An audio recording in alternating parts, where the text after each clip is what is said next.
This movie exists inside a kind of a almost Hitchcockian bubble. I mean, it's sort of it's its own world, and it carries the audience back into the past, and then shocks them with the violence and tension of the present, surprises them by what's revealed to have existed virtually under their noses, you know, throughout their lifetimes. And so much of that gets expressed visually by the sets. Well, I'd worked with Alan Cameron on a couple other films, and he's done a wide range of movies.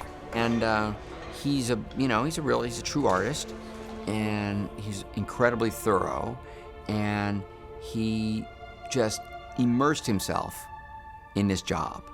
Here's a fun fact. We had over 140 sets in the movie. Normal movie, you've got, I don't know, for us, 50 maybe 50. We had around 142, 143 settings between locations and sets. So for Alan Cameron, that was just a staggering amount of work. The amount of research and the accuracy that he put into this was just was amazing. What time?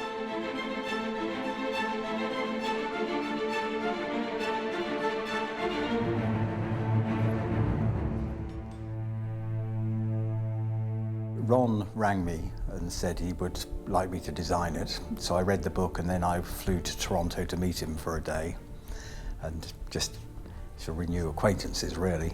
And then he gave me the script at that time. So I read the script on the plane back and enjoyed the script a lot. And from a design point of view, it's quite a tricky job because obviously everyone knows where it's set in the Louvre and Paris and Scotland, Rosslyn and all the other places, which are real locations.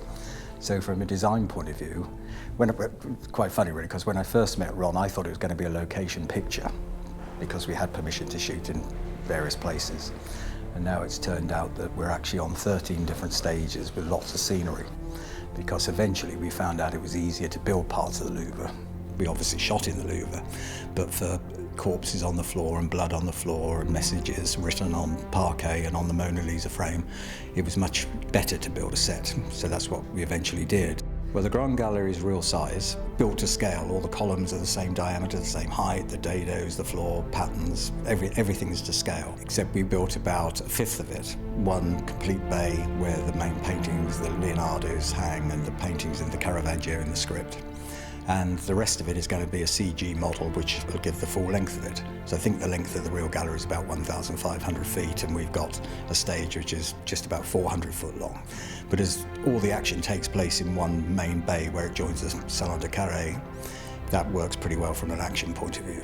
So the actual task of designing the film gradually got more complex. As Ron's ideas evolved and Akiva's ideas evolved, my job got more interesting, especially with the flashbacks, because we flash back to the Templars, we flash back to attacks on Jerusalem. So from a design point of view, that was really stimulating. Welcome to Chateau Villette. You may pass. We wanted to use the real chateau in the story, and we were lucky enough to get permission to shoot there. So again, as the other locations, we shot a substantial amount on the outside, shot the foyer on the inside and the staircase when we first meet Teabing coming down the stairs. Well, the real chateau, it's got beautiful carvings and mouldings and cornices, and the colours are very sort of that period. The only thing I thought about it, it wasn't quite Teabing's character.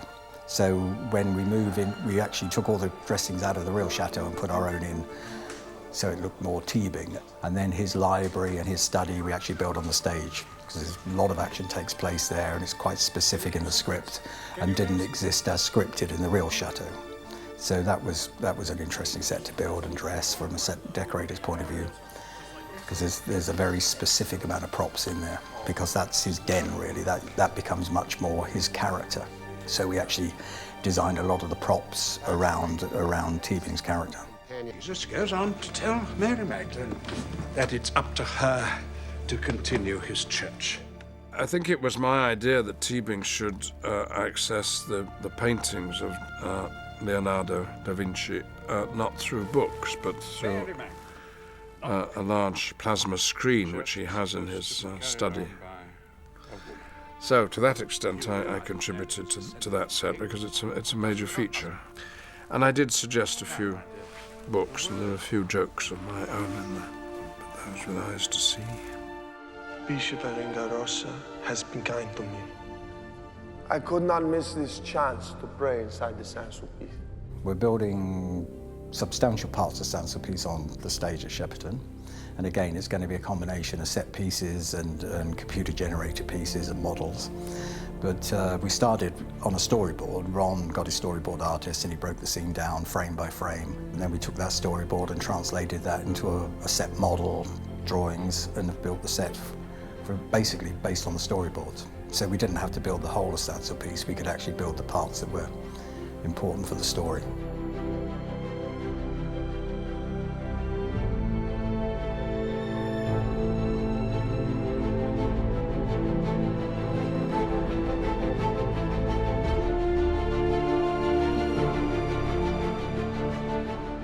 The Holy Grail neath ancient Roslin waits. I've been to Roslin several times, and it's talking to the people who know Roslin. They say there's these large chambers underneath the chapels. So we've actually built the large chambers. The chambers are inaccessible in the real church. So we've actually built them on the stage to obviously make them accessible to our artists and things. And it's a very integral part of the story and the script. So we start in the real chapel, we use the exterior again, we go inside the real chapel, which is beautiful with all the carvings, and our heroes then descend into a lower room, which is reality, which is actually in the real one, and then they go through an opening into the set. And in my imagination, I built these chambers that are underneath the real church, obviously based on the architecture of the real church. And then we're shooting on one of the biggest stages at Shepperton, where I'm building part of the Roman Forum. And again, because it's a very short flashback, we don't want to spend hundreds of thousands of pounds recreating Rome, so I'm building elements of it, and we're building the rest of it in the computer.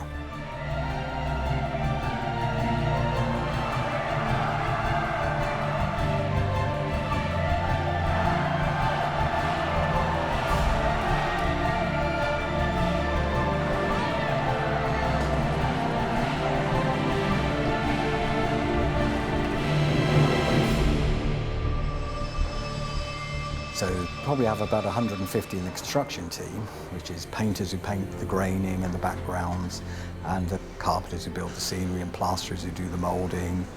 Then of course I've got my set decorating team who actually supply all the furniture and the carpets and the drapes and all the things that go into the set, and the books and all the really important action props. And then I've got a prop team of probably 20 people who actually dress the sets and strike the stuff and get all the hand props together. So although I like to work with a very small, what I call the art department, it actually, is several hundred people when you count them all up.